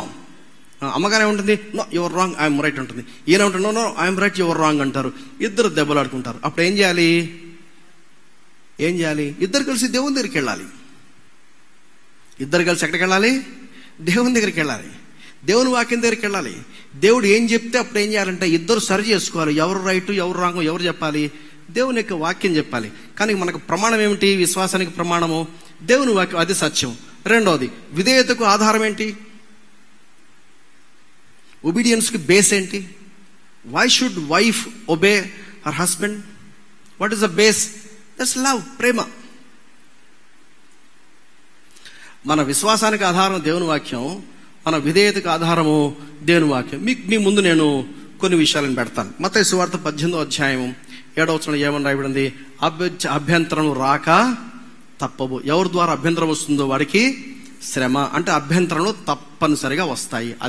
అది కుటుంబమే కావచ్చు, అది ఆఫీసే కావచ్చు, అది సంఘమే కావచ్చు. అభ్యంతరాలు లేని కుటుంబం ఉండదు, అభ్యంతరాలు లేని సంఘం అనేది ఉండదు. అలాగే 1 కొరింథీ 11 మీలో భిన్నాభిప్రాయములు ఉండక తప్పదు. మీలో భిన్నాభిప్రాయాలు ఉండక తప్పదు. అయితే మత్తయి సువార్త 12 అద్భుతమైన మాట ఉంది. దయచేసి చూడండి అన్నమాట. మత్తయి సువార్త 12 మత్తయి సువార్త 12 అందరు చదువుతారు అన్నతో పాటు. నా పక్షమున నుండని వాడు నాకు, అందరూ చదవాలి దయచేసి. మత్తయి సువార్త 12:30. నా పక్షమున నుండని వాడు నాకు విరోధి, నాతో కలిసి సమకూర్చుని వాడు చెదరగొట్టువాడు. ఎన్ని గుంపులు ఉన్నాయండి ఇందులో? ఎన్ని గుంపులు ఉన్నాయి? యేసుక్రీస్తు పక్షంగా ఉండేవాడు, యేసుక్రీస్తుకు విరోధంగా ఉండేవాడు. యేసుక్రీస్తు పక్షంగా లేవు అంటే అర్థం ఏంటి? యేసుక్రీస్తుకు విరోధంగా ఉన్నావు అని అర్థం. కానీ యేసుక్రీస్తు పక్షంగా ఉన్నానా లేదా అని ఎలా తెలుస్తుంది? యేసుక్రీస్తు పక్షంగా ఉంటే వాళ్ళు ఎప్పుడు ఏం చేస్తారంటే వాళ్ళు సమకూరుస్తారు. They only gather. ఎందుకంటే యేసు ప్రభు చేసే పనేది. ఆయనేమో ఐక్యపరుస్తాడు, సాతానేమో వేరు చేస్తాడు. God unites, devil divides. దేవుడు ఏం చేస్తాడంటే సమకూరుస్తాడు. ఆయనకు విరోధంగా ఉన్న వాళ్ళు ఏం చేస్తారు? చెదరగొడతారు. ఇప్పుడు చెదరగొడుతున్నావంటే ఎవరు? నువ్వు ఆయనకు వ్యతిరేకంగా ఉన్నవాళ్ళు. కాబట్టి నా పక్షమున ఉండని వాడు నాకు విరోధి. దీన్ని బట్టి మనకేమర్థమవుతుందంటే we have to take a stand for God. We should have strong convictions. ఎందుకంటే వ్యతిరేకతలు ఉండక తప్పదు. కుటుంబాల్లో వ్యతిరేకలు ఉంటాయి. అబ్రహాం జీవితంలో వచ్చిన వ్యతిరేకత గురించి మనం మాట్లాడుకుంటా ఉన్నాం. దాని ఎక్కడ మొదలైంది? ఆదికాండం 3వ అధ్యాయంలో ఆదాము జీవితంలో మొదలైంది. ఆదాము జీవితంలో ఈయనేమో తిన్నగా ఒప్పుకోలేదు. అప్పుడు దేవుడే అన్నాడు, నేను నీకు ఆజ్ఞాపించిన ఆ మాట చాలా మంచి మాట. చూడండి, మరలా చదివితే చాలా బాగుంటుంది. ఆదికాండము 3వ అధ్యాయం. ఆదికాండం 3వ అధ్యాయం. ఎందుచేతనంటే ది ప్రిన్సిపల్స్ ఆఫ్ బిగినింగ్ అంటారు. ఏదైనా ఎక్కడైనా ఫస్ట్ మెన్షన్ ఎక్కడైతే ఉంటుందో అక్కడ దేవునికి సత్యాలు చాలా ప్రామాణికంగా చాలా చక్కగా వివరిస్తబడుతుంది. అక్కడి నుండి మిగిలిన సత్యాలు అర్థం చేసుకోవడానికి సాధ్యమవుతుంది. చదవండి 17వ వచనం. ఆయన ఆదాముతో చదవండి, నీవు నీ భార్య మాట విని తినవద్దని నేను నీకు ఆజ్ఞాపించిన వృక్ష ఫలములు. ఇక్కడ చూడండి 2 మాటలు. నీ భార్య మాట విని, రెండోది ఏంటి? తినవద్దని నీకు ఆజ్ఞాపించిన. అంటే దేవుని ఆజ్ఞ కంటే నీ భార్య మాట బరువు ఎక్కువైందా? చూసారా, ఇంకా నీ భార్య ఆజ్ఞాపించలా, నీ భార్య మాట విని అని రాయబడింది. విని ఏం చేశాడు? దేవుడు ఆజ్ఞాపించిన దానికి ఆయన వ్యతిరేకంగా చేశాడు. అందుకనే సారా ఏమిందంటే నేను మోసపోయినానని చెప్తే ఒప్పుకున్నాడు. కానీ ఆదాము మోసపోలే. ఆమోసులో అంటాడు, దేవుని యొక్క నిబంధనను ఆయన తిరుగుబాటు చేశాడు. దేవునికి ఆదాముకు ఒక కవెనెంట్ ఉంది అక్కడ. Deliberate sin. ఆదాము చేసిన మిస్టేక్ ఇస్ డెలిబరేట్ సిన్. అందుకనే వ్యతిరేకతలు వస్తాయి తప్పనిసరిగా. అది పరీక్ష. కరువు అనేది ఒక పరీక్ష, తెగులు అనేది ఒక పరీక్ష, ఖడ్గం అనేది ఒక పరీక్ష. 3 పరీక్షలు ఉన్నాయి పాత నిబంధనలో. దేవుడు మన జీవితంలో వ్యతిరేకత ఎందుకు చేస్తాడంటే ద ట్రూత్, ఆ దేవుని యొక్క సత్యం కోసము మనం నిలబడడానికి మనకు కలిగే మంచి అవకాశం. What do you do when God's command is against your boss? దేవుని యొక్క ఆజ్ఞ నీ బాస్ ఇచ్చిన ఆజ్ఞకు వ్యతిరేకంగా ఉందంటే నువ్వేం చేస్తావు? దేవుని ఆజ్ఞ నీ భార్య చెప్పిన మాటకు వ్యతిరేకంగా ఉంటే నువ్వేం చేస్తావు? దేవుని యొక్క ఆజ్ఞ నీ భర్త చెప్పుకు వ్యతిరేకంగా ఉంటే ఏం చేస్తావు? దేవుని యొక్క ఆజ్ఞ నీ తల్లిదండ్రులు చెప్పిన మాటకు వ్యతిరేకంగా ఉంటే ఏం చేస్తావు? దేవుని ఆజ్ఞ నీ పిల్లలకు వ్యతిరేకంగా ఉంటే ఏం చేస్తావు? దేవుని ఆజ్ఞకు నీ స్నేహితులు, అలాగే ఇంకా ఏమైనా మనం చెప్పుకుంటూ పోవచ్చు. What kind of stand you are going to take place you have to take in your life? నీ జీవితంలో కాంప్రమైజ్ అయిపోతావా? సర్దుబాట్లు చేసుకుంటావా? లేదా దాన్ని చాప కిందకి నెట్టేస్తావా? ఆర్ ఒక స్టాండ్ తీసుకుంటావా? మత్తయి సువార్త 10:16లో రాయబడింది, అయితే వివేకంగా ఉండాలి, నిష్కపటంగా ఉండాలి. పాముల వలె వివేకంగాను, పావురముల వలె నిష్కపటం. అంటే పవిత్రత కాపాడుకోవాలి. ఎట్ ద సేమ్ టైం మనం జ్ఞానంతో మనం హ్యాండిల్ చేయాలి. వ్యతిరేకతలు వచ్చినప్పుడు how do you handle? These are all the fundamental principles. ఎఫెసీ పత్రిక 4:15లో రాయబడింది, ప్రేమ కలిగి ఉండాలి, సత్యం చెప్పాలి. ఏది మిస్ అయినా ప్రమాదమే. ప్రేమ ఒక్కటే ఉందనుకోండి అల్లకల్లోలంగా ఉంటుంది, కేయాస్ ఉంటాయి. ఒక సత్యం ఒకటే ఉందనుకోండి మొనార్కిజం ఉంటుంది. సద్దాం హుసేన్ లాగా అడ్డం వచ్చినందరూ లేపేస్తారు. ఎందుకంటే ప్రేమ ఉండాలి, సత్యం ఉండాలి. అక్కడ ఎఫెసీ పత్రిక 4:15లో రాయబడిన మాట ప్రకారంగా అది ఒక కంటిన్యూస్ అండర్స్టాండింగ్ ఉంటుంది. ఎల్లప్పుడూ ప్రేమ కలిగి ఉండి సత్యం చెప్పండి అన్నాడు. అంటే ప్రేమతో చెప్పడం చేత కాకపోతే నోరు మూసుకోవాలి. దాని అర్థం అంతే కదా. నా దగ్గర సత్యం ఉంది కానీ ప్రేమ లేదు అంటే keep quiet, don't handle the situation. Bible ఏం చెప్తుందంటే అటు జ్ఞానం ఉండాలి, పవిత్రత ఉండాలి, ప్రేమ ఉండాలి, సత్యం ఉండాలి. యాకోబు 3:13 జ్ఞానము ఎటువంటి జ్ఞానమై ఉండాలి? సాత్వికంతో కూడిన జ్ఞానమై ఉండాలి. యాకోబు 2:26 క్రియలు ఉండాలి, విశ్వాసం ఉండాలి. మత్తయి సువార్త 7:12 మనుషులు మీకు ఏమి చెయ్యాలని మీరు కోరతారో అలాగుననే మీరు వారికి చేయండి. దిస్ ఇస్ హౌ మన జీవితంలో వ్యతిరేకతలు వచ్చినప్పుడు ఎలా హ్యాండిల్ చేయాలంటే ఇలా హ్యాండిల్ చేయాలి. ఇలా కనుక హ్యాండిల్ చేయగలిగితే తప్పనిసరిగా మనము దేవుడు చూస్తున్నాడు, ఆయన సన్నిధిని మనం అనుభవిస్తూ మనం దేవుని కోసం ఒక స్టాండ్ తీసుకునే వాళ్ళం అవుతాము. కొన్ని ఎగ్జాంపుల్స్ మనం చూద్దాం. ఇదివరకు నేను మీతో చెప్పినట్టు 39:9 కాబట్టి నేనెట్లు ఇంత ఘోరమైన దుష్కార్యము చేసి దేవునికి విరోధముగా పాపము కట్టుకొందును అని తన యజమానుని భార్యతో అన్నాడు. దేవుని సన్నిధిని తీసుకొచ్చాడు. లేవికాండం 1వ అధ్యాయం 15-16 కనుక చూసినట్లయితే, ఐగుప్తు రాజు ఆ హెబ్రీయుల మంత్రసానులతో ఏమని చెప్పాడు? మగ పిల్లవాడు కనపడితే ఏం చేయాలి? చంపేయమన్నాడు. వాళ్ళు బ్రతకనియొద్దన్నాడు. ఆడదైతే బతికేయమన్నాడు. అప్పుడు ఏమని రాయబడింది 22వ వచనంలో, అప్పుడు ఫరో హెబ్రీయులలో పుట్టిన ప్రతి కుమారుడి నదిలో పారవేయుడి, ప్రతి కుమార్తెను బ్రతకనివ్వడని ఆజ్ఞ ఇచ్చాడు. అయితే 17వ వచనంలో ఏమని రాయబడిందంటే, మంత్రసానులు దేవునికి భయపడి ఐగుప్తు రాజు తమకు ఆజ్ఞాపించినట్టు చేయక మగ పిల్లలను బ్రతకనివ్వగా. ఎంత ధైర్యం అండి చేయడానికి! రాజుగారి మాటకు వ్యతిరేకంగా ఉండగలరా? ఈ దినాల్లో అంటే ఇందిరాగాంధీని చంపితే కూడా వాడి మీద సరైన చర్య తీసుకోవడానికి చాలా టైం పట్టింది. మన దేశంలో ఉన్న వ్యవస్థ అలా ఉంది. కానీ ఆ దినాల్లో రాజాలు కాదు కదా, వెంటనే. అయినా సరే మంత్రసానులు ఎందుకని ఒక స్టాండ్ తీసుకోగలిగారు? అది డైరెక్ట్ గా రాజుగారి ఆజ్ఞకు వ్యతిరేకంగా ఉండగలిగింది. అయితే వాళ్ళు చాలా జ్ఞానంగా ప్రవర్తించారు. వాళ్ళు ఏమన్నారు? మంత్రసానులు, హెబ్రీ స్త్రీలు ఐగుప్తు స్త్రీల వంటి వారు కారు, వారు చురుకైన వారు. మనం ఉన్నామండి అలాగా? మనం అలా ఉన్నామండి? వీళ్ళు చాలా చురుకైన వాళ్ళు, వీళ్ళు చాలా తెలివైన వాళ్ళు, వీళ్ళు అన్యుల్లాంటి వాళ్ళు కాదు. కారణం ఏంటంటే వారు దేవుని ఆలోచన చొప్పున నడుచుకునే వాళ్ళు అని ఇతరులు మన గురించి సాక్ష్యం చెప్పగలరా? వాళ్ళు అన్నారు. మంత్రసాని వారి యొద్దకు వెళ్ళక మునిపే వాళ్ళు ప్రసవించి ఉందరని చెప్పాను. దేవుడు ఆ మంత్రసానులకు మేలు చేశాను. ఆ జనం మిక్కిలి ప్రబలను. మంత్రసానులు దేవునికి భయపడినందున ఆయన వారికి వంశాభివృద్ధి కలగజేయను. దేవునికి భయపడతావా? జనాలకు భయపడతావా? వ్యతిరేకత ఉన్నప్పుడు ఎవరికి భయపడతాం? ఎందుకైనా మంచిదిలేండి, ఇంట్లో ప్రశాంతంగా ఉంటే బెటరు, తర్వాత సంగతి తర్వాత చూసుకోవచ్చులే అని చెప్పేసి రాజీ పడతామా? మనకు తెలుసు దానియేలు గ్రంథం 1వ అధ్యాయంలో ఏమన్నారు? రాజు భుజించు భోజనమును పానము చేయు ద్రాక్షారసను పుచ్చుకొని తను అపవిత్రపరచకూడదని దానియేలు ఉద్దేశించి తాను అపవిత్రుడు కాకుండానట్లు వాటిని పుచ్చుకొనకుండా సెలవమని నపుంసకుల అధిపతిని వేడుకొనగా. తెలుసు తినకూడదని. తాను నమ్మిన సిద్ధాంతానికి వాక్యానికి వ్యతిరేకమని తెలుసు. ఎలా హ్యాండిల్ చేశాడు? చాలా జ్ఞానంగా హ్యాండిల్. ఎవరు చెప్పుకుంటావో చెప్పుకోపో, మేము తినంపో, మా దేవుడు మాతో ఉన్నాడు. ఒకసారి అది జరిగింది. ఒకసారి మేము చర్చ్ యానివర్సరీ ఉన్నప్పుడు ఒక వ్యక్తిని, అయ్యా నువ్వు సాక్ష్యం, ఎందుకంటే బ్రాహ్మణ్ కన్వర్ట్ ఆయన, అదివరకు ఆయన పూజారిగా ఉండేవాడు. మంచి సాక్ష్యం చెప్పిన తర్వాత మంచి సువార్త చెప్తే చాలా బాగుంటుందని క్రిస్మస్ టైంలో ఆయన ఎక్కిన తర్వాత మేమే ముందు చెప్పాం, అయ్యా నువ్వు చాలా జాగ్రత్తగా పలకాలి, చాలా మంది ఉంటారు, గెస్టులు ఉంటారు, ఇన్వైట్ చేసిన గెస్టులు కొంచెం చాలా మంది క్రైస్తవేత్తలను పిలిచాము, సున్నితంగా మాట్లాడాలంటే ఓకే అంకుల్ అన్నాడు. తీరా ఆడికి వెళ్ళిన తర్వాత ఏం చేస్తాడు తెలుసా? దమ్ముంటే ఎవరైనా నా దగ్గర రండి, నేను పూజారిని, అట్లా మాట్లాడకూడదు.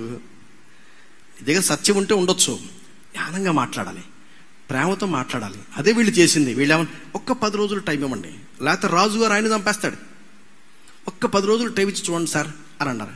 అప్పుడు ఎవరైనా ఒప్పుకుంటారా లేదా? అందుకనే భార్య మాటకి భర్తకి మధ్యలో వ్యతిరేకత ఉన్నప్పుడు, సంఘాల్లో ఒకరికొకరికి వ్యతిరేకత ఉన్నప్పుడు హ్యాండిల్ చేసే విధానం దేవుని వాక్యంలో రాయబడింది. ఆ విధంగా మనం హ్యాండిల్ చేయాలి, జ్ఞానంతో వాళ్ళు హ్యాండిల్ చేయాలి. వాళ్ళు అలాగే హ్యాండిల్ చేశారు. అలాగే ఇక్కడికి వచ్చినప్పుడు వాళ్ళు అలా చేయాల. విగ్రహాన్ని పూజించారు. వాళ్ళు ఏమన్నారు? రాజా, ఎందుకంటే ఆల్రెడీ డిసైడ్ అయిపోయింది, ఎవరైతే బొమ్మకు మొక్కరో వాళ్ళని ఏం చేస్తారు? అగ్నిలో పడేస్తారని డిసైడ్ అయిపోయింది. వాడు పేరు కూడా పిలవలేదండి, వాళ్ళు పిల్లకాయలు. వీళ్ళు యాక్చువల్గా వాళ్ళ ఏజ్ని చూస్తే they are just young boys. వాళ్ళు ఏమంటారు తెలుసా? రాజా, you should know for sure. జాగ్రత్తగా కనుక మన భాషలకు అర్థమైతే ఎంత దమ్ముండారన్న మాట చెప్పడానికి, స్ట్రాంగ్ కన్విక్షన్స్. అందుకనే 11:32 చూస్తాము, తమ దేవుని ఎరుగువారు బలము కలిగే గొప్ప కార్యములు. Do you know this God? వాళ్ళు ఏమన్నారంటే మా దేవుడు రక్షించడానికి సామర్థ్యం గలవాడు, ఒకవేళ రక్షించకపోయినా పర్లేదు, మేము మాత్రం we are not going to bow down before your idols. Can you say this words? ఇటువంటి పదాలు మనం వాడగలమా? ప్రాక్టికల్ లైఫ్లో వచ్చినప్పుడు, వ్యతిరేకతలు వచ్చినప్పుడు ఇలా మనం హ్యాండిల్ చేయగలమా? వాళ్ళు దేవుని కొరకు స్టాండ్ తీసుకున్నారు. అప్పుడు ఆయన ఏమన్నాడు తెలుసా? దానియేలు 3:20 మహోన్నతుడగు దేవుని సేవకులారా. ఎవరు యాక్చువల్గా వీళ్ళు సేవించేది? రాజును సేవిస్తున్నారు, అవునా కాదండి? వీళ్ళు బానిసలుగా వచ్చారు, వాళ్ళ లాంగ్వేజ్ మారిపోయింది, వాళ్ళ పేర్లు మారిపోయింది, వాళ్ళ కల్చర్ మారిపోయింది. Still they took a stand for God. ఆయన ఏమన్నాడు తెలుసా? మహోన్నతుడు దేవుని సేవకులారా. ఒక శాసనం చేశాడు. 127 సంస్థానాలకి ఒక శాసనం చేసి ఈ దేవుడు తప్ప ఇంకో దేవుడు ఎవరు లేరని చెప్పారు. వీళ్ళు జీవించారా, బోధించారా? Please answer my question. వీళ్ళు జీవించారా, వీళ్ళు బోధించారా? దేవుని కోసం ఒక స్టాండ్. మనం ఏం చేస్తాం? అయ్యో ఒక్కసారి మొక్కితే పోద్ది కదా, వాడికి కావాల్సింది అదే. యేసు ప్రభునంతో కూడా అన్నాడు. వాడు ఏమన్నాడు తెలుసా? ఇదంతా చూపించి నువ్వు ఒక్కసారి మొక్కావనుకో ఇదంతా నీకు ఇస్తానన్నాడు. ప్రియమైన సహోదరి సహోదరులారా, ప్రాణమైన పర్వాలేదు, దేవుణ్ణి తప్ప నేను ఎవరిని మొక్కను స్టాండ్ తీసుకోగలరా? 127 సంస్థానాలకి శాసనం వెళ్ళింది. దానియేలు 6:4 కూడా మనం చూస్తాం. దానియేలు నమ్మకస్తుడై ఏ నేరమైనను ఏ తప్పైనను చేయువాడు కాడు గనక దానియేలులో ఏదైనా తప్పైన లోపమును వాళ్ళు కనుగొనలేకపోయిరి. 6:10 ఎందుకు అంటే ఆయనకు ప్రార్థన చేసే అలవాటు. రోజుకు 3 సార్లు ప్రార్థన చేస్తారంట. ఈయన ప్రధానమంత్రి హోదాలో ఉన్న వ్యక్తికి అంత టైం ఉందా? మనం చేసి చిన్న చిన్న ఉద్యోగాలకు టైం ఉండదు. టైం లేదు బ్రదర్, టైం లేదు బ్రదర్. అందరికి 24 గంటలే. అమెరికన్ ప్రెసిడెంట్కి 24 గంటలే, మనకు 24 గంటలే. టైం లేదు బ్రదర్. ఈయనకి 3 సార్లు ఆయన ప్రార్థన చేసుకున్నంత టైం ఉంది ఆయనకి. Should know how to organise your time. You should know how to manage your time. There must be space for time. There must be space for prayer. ఆయన తన ఇంటి పైగది కిటికీలు యెరూషలేము తట్టుకు తెలబడి ఉండగా ప్రార్థన చేస్తా ఉన్నాడు. దానియేలు 6:16 నీవు అనుదినము తప్పక సేవించుచున్న నీ దేవుడే. దానియేలు ఎవరినండి సేవించేది? రాజును సేవిస్తున్నాడా లేదా? కానీ రాజా ఏమంటాడు? నువ్వు సేవించేది నన్ను కాదు. ఎవరిని సేవిస్తున్నావు? అనుదినము నీవు అనుదినము తప్పక సేవించ. నీ బాస్ ఎప్పుడైనా ఈ మాట చెప్పాడా? ఓ ప్రశ్న వేస్తా ఉన్నా. మన ఆఫీసులో పని చేస్తున్నాం కదా, మీ బాస్ ఎప్పుడైనా నీ దగ్గరకు వచ్చి నీవు అనుదినము సేవించుతున్న నీ దేవుడు నిన్ను రక్షిస్తున్నాడని చెప్పగలిగాడా? ఎప్పుడన్నా ఒక మాట విన్నావా? అటువంటి మాట చల్లటి కబురు. 6:20 జీవము గల దేవుని సేవకుడైన దానియేలు. వాట్ ఏ టైటిల్ అండి, వాట్ ఏ టైటిల్. జీవము గల దేవుని సేవకుడు. 6:24 ఆ మనుషులు అంటే ఎవరు? 6 మనుషులు. To cut the long story short, నాకు టైం లేదు. 6:1 120 మంది ఉన్నారు. అందులో ఒకరిని తీసేయండి. తీసేస్తే ఎంతమంది అయ్యారు? 119. 119లో వాళ్ళు, వాళ్ళ భార్యలు, వాళ్ళ పిల్లలు, ఫ్యామిలీ ప్లానింగ్ ఇద్దరు అనుకుందాం. మొత్తం ఎంతమంది ఉన్నారు? వాళ్ళు 476 మందిని సింహ బోన్లో వేస్తే కనీసం వాళ్ళ బోన్స్ కానీ వాళ్ళ ఫ్లెష్ కానీ కింద పడకుండా కథమైనాయంటే ఎన్ని సింహాలు ఉండాలి? డెఫినెట్లీ మోర్ దాన్ 476 లయన్స్ ఉండాలి. అవన్నీ వెజిటేరియన్ అయిపోయినాయి. ఆ తర్వాత అక్కడ ఏం చూస్తాము? 127 సంస్థానాలకి ఈయన రాజుగారు శాసనం ఇచ్చాడు. వాళ్ళు జీవించారా, బోధించారా? గట్టిగా చెప్పండి. జీవించారు. Take a stand for God. Take a stand. ఆదికాండం అపొస్తలుల కార్యం 4:18 వాళ్ళు ఏమన్నారు? యేసు నామమును బట్టి ఎంత మాత్రం మాట్లాడకూడదు, బోధింపనకూడదు అని 4:18 అంటే 4:20 వాళ్ళు ఏమన్నారు? మేము కన్న వాటిని విన్న వాటిని చెప్పకుండా ఉండలేము. ఎప్పుడన్నా ఈ మాట మనం చెప్పామా? సంబంధాలు కాపాడుకోవాలి. చదువుతారా గట్టిగా? సామెతలు 16:7 ఒకని ప్రవర్తన యెహోవాకు ప్రీతికరమైనప్పుడు ఆయన వాని శత్రువులను సహా మిత్రులుగా. కొంతమంది మీ శత్రువులను ప్రేమించడానికి భర్త గుర్తుకొస్తాడు. ఇళ్ళలో ఎట్లుంటారంటే శత్రువుని ప్రేమించడానికి భార్య గుర్తుకొచ్చుద్ది. భార్య భర్తలు కొన్నిసార్లు ఎట్లా ఉంటారు? శత్రువులాగా ఉంటారు. అయినా సరే బైబిల్ ఏం చెప్తుంది? ఒకని ప్రవర్తన యెహోవాకు ప్రీతికరం ఉన్నప్పుడు ఆయన వాని శత్రువులను సహా మిత్రులుగా చేస్తాడు. కీడు వలన జయింపబడక మేలు చేత కీడును జయించుము. 2 దినవృత్తాంతాలు 16:9 యెహోవా కనుదృష్టి లోకమంతా సంచారం చేస్తుంది. ఎందుకని? తన ఎడల యథార్థ హృదయం గల వారిని కానీ. ఆయన ఒక్కడిని చూస్తే చాలంట. నమ్మకంగా ఉండడానికి, న్యాయంగా జీవించడానికి ప్రయత్నం చేస్తే ఒక్కడి కనపడితే యెరూషలేము నేను బాగు చేస్తానన్నాడు. కీర్తనలు 11:4 ఆయన సింహాసనం మీద ఉన్నాడు. ఆ సింహాసనము దేవుని ఆలయంలో ఉన్నది. ఆయన తన ప్రజలను కన్నులారా చూచే దేవుడు. ఎవరు ఆయన? చూచుచున్న దేవుడు. The strong one who lives and sees forever. Combination El Elyon El Roi గురించి మనం చూసాం. దేవుని చిత్తమైతే మిగిలింది మనం తర్వాత చూస్తాం. తలలు వంచండి, కళ్ళు మూసుకోండి, మోకరించండి, ప్రార్థన చేసుకుందాం. ఈ సాయంకాలం దేవుడు మనకు ఏ పాఠాలు మనకు నేర్పిస్తున్నాడు? ఈ సాయంకాలము దేవుడు మనకు ఏ పాఠాలు నేర్పిస్తున్నాడు? దయచేసి అందరు కళ్ళు మూసుకొని, నా సమయం అయిపోయింది, నేను ముగించాలి. దేవుడు ఆయన చూచే దేవుడు, ఆయన సజీవుడైన దేవుడు. ఆయన సర్వవ్యాప్తి అయిన దేవుడు. God is omni present God. ఆయన చూస్తుండగా మన జీవితంలో వచ్చే వ్యతిరేకతలో ఎలా మన జీవితాల్ని హ్యాండిల్ చేస్తున్నాము. మన దేవుడు గనక ఎల్ రాయ్ దేవుడు గనక అయితే దేవుని కోసం ఒక స్టాండ్ తీసుకుంటాం. ఏమైనా పర్వాలేదు, దేవుని మహింపరుస్తాం. దేవుని కోసం స్టాండ్ తీసుకునే వారి ఎగ్జాంపుల్స్ కూడా మనం చూసాం. అలా ఉండడానికి ప్రభు మనకు సహాయం చేయనుగాక. ఆమేన్ చెప్పండి.